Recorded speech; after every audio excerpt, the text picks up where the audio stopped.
Ya halo, assalamualaikum warahmatullahi wabarakatuh. Ya kembali lagi di channel YouTube Turis Pinjol. Ya pada video kali ini yang kita bahasnya topiknya itu adalah masalah email ya. Jadi kalian nggak lebih di pinjaman online ya, tapi biasanya ngeblokir email kalian, ini bahaya banget bro ya.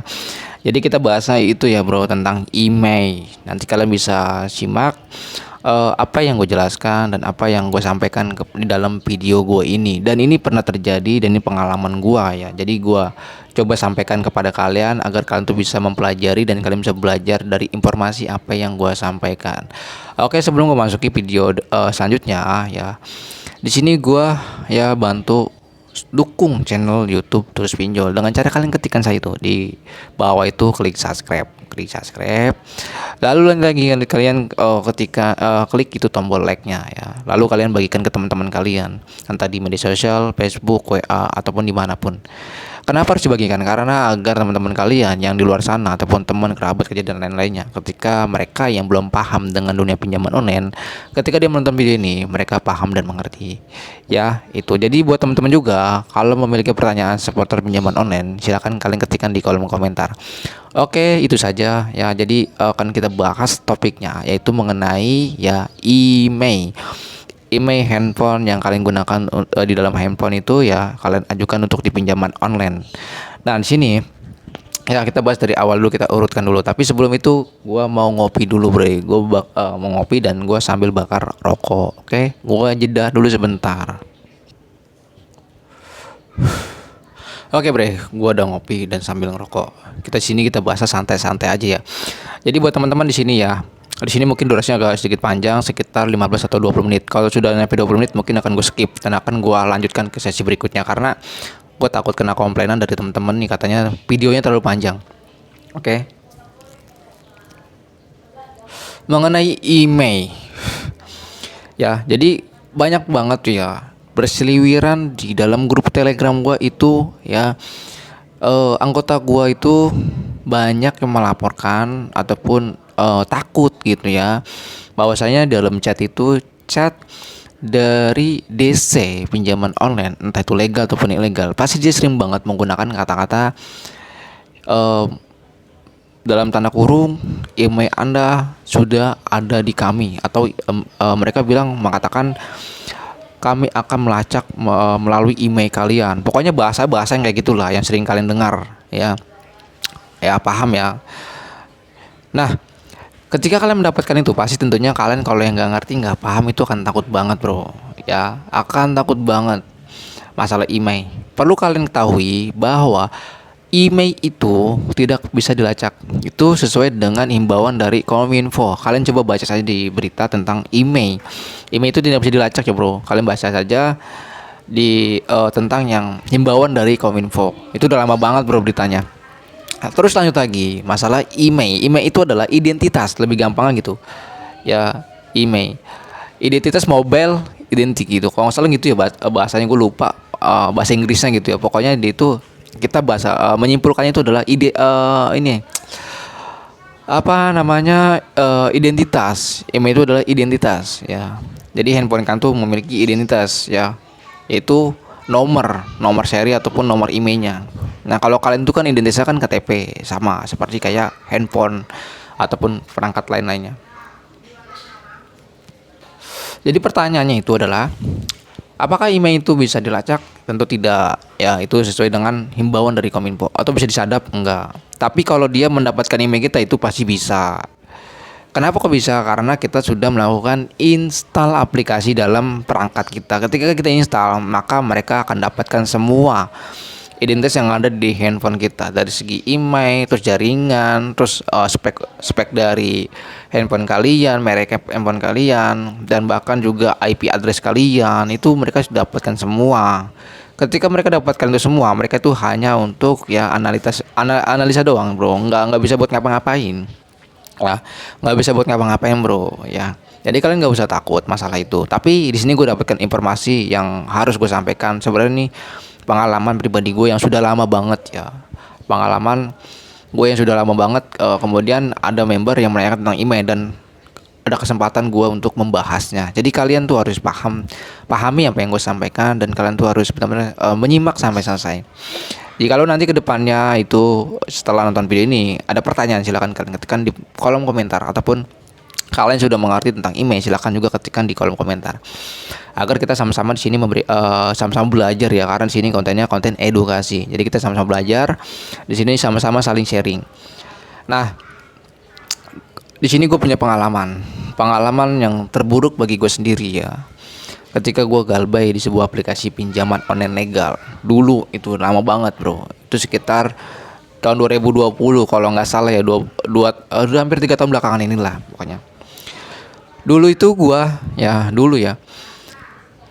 gue memiliki tagihan utang ya, keterlambatan ya. Dulu gue nggak gagal bayar, cuman memiliki keterlambatan itu sampai seminggu kalau nggak salah, seinget gue ya seminggu.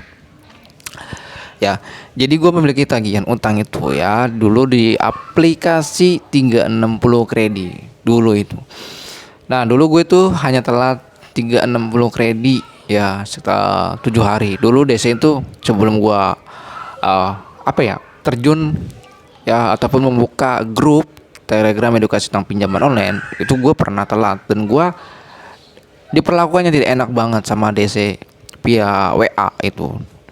Pokoknya parah pokoknya. Kalau chat itu parah. Bahkan gue sampai main kata-kataan sama dia. Karena memang benar-benar ya begitulah bro. Kayak ilegal pada waktu itu. Nah, setelah gue terlambat gitu, kemudian gue punya uang, gue bayar full itu. Terlambatan 7 hari gue bayar full. Setelah gue bayar ya, sebelum gue bayar bro, sebelum gue bayar itu ada kejadian aneh di handphone gue. Ini pengalaman terburuk gue di saat gue telat bayar, bukan gagal bayar pada di 360 kredit itu.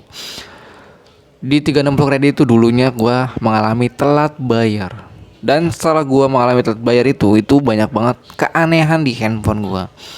Keanehannya itu apa sih? Yang pertama gini bro, keanehan yang pernah gue alamin terburuk gue. Pada malam hari, di saat gue suasana itu telat bayar di 360 kredit. Pada malam hari itu sehabis gue cekcok sama DC-nya, itu jam berapa? Jam 11 malam kalau nggak salah itu ya. Itu tiba-tiba ya sinyal telepon gue yang handphone gue yang mana ya? Oh iya, teman gue yang ini nih. Nih bro, dulu gue minjol pakai ini bro, Xiaomi itu. Ini handphone udah semua pinjol di sini semua bro dulu ya. Pas malam hari gue di saat main ML itu ya, pas gue main ML, tiba-tiba sinyal gue hilang.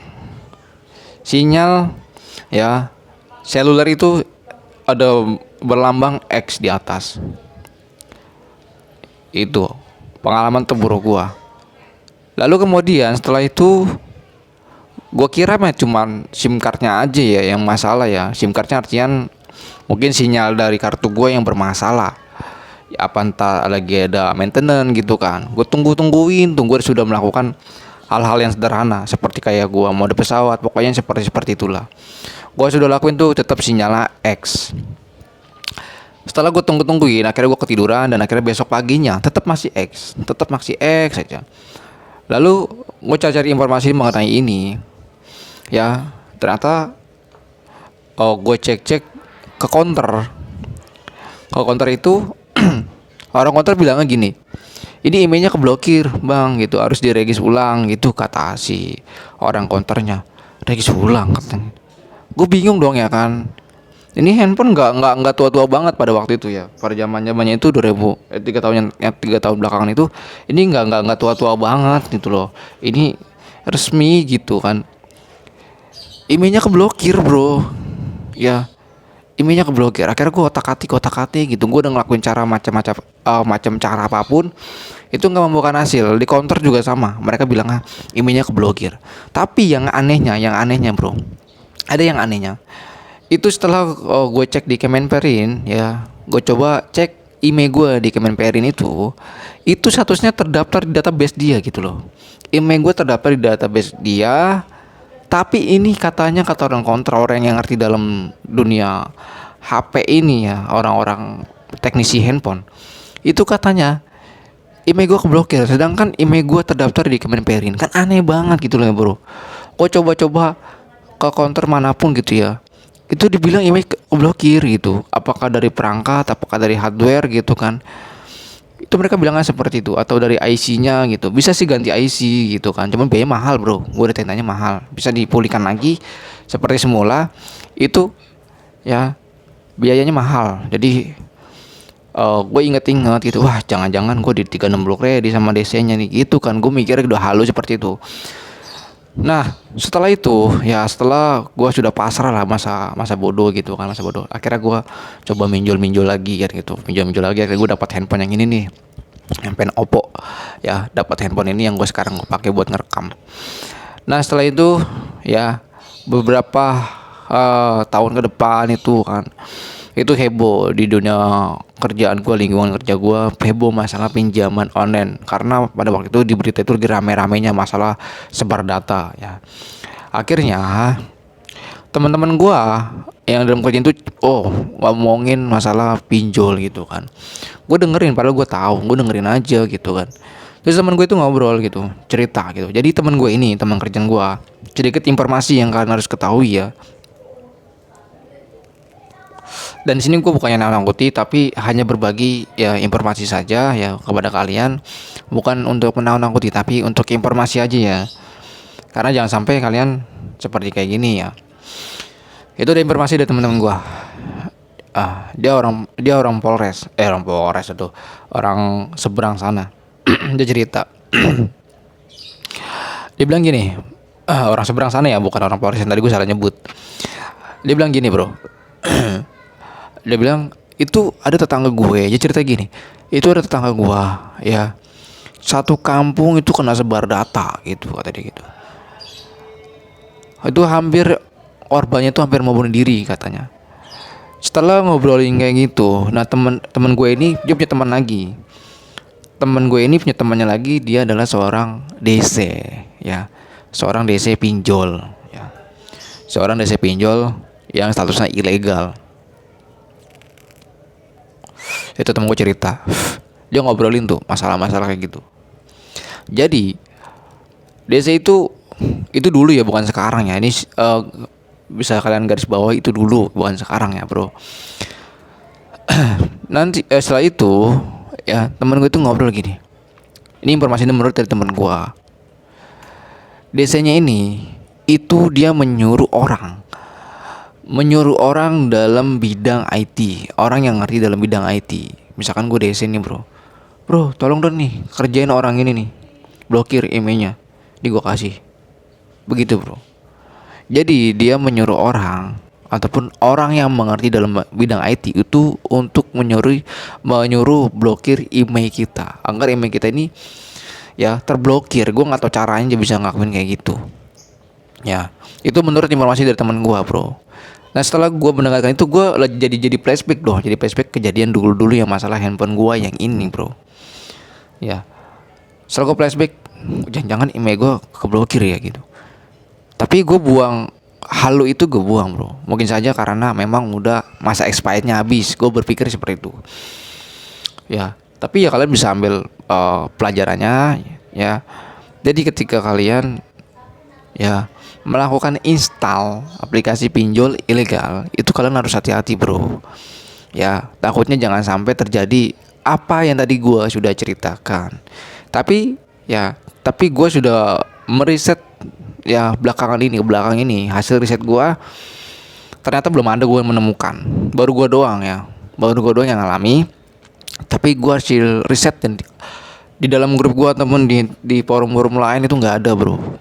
Nggak ada yang dapeti hal yang serupa apa yang sama gue dapeti. Itu gue belum ada. Bahwasanya DC pinjol ilegal itu bisa memblokir email. Itu gue cari di forum ataupun di grup-grup manapun tuh nggak ada bro. Termasuk di grup gue tuh juga nggak ada yang mendapatkan hal yang serupa seperti ini.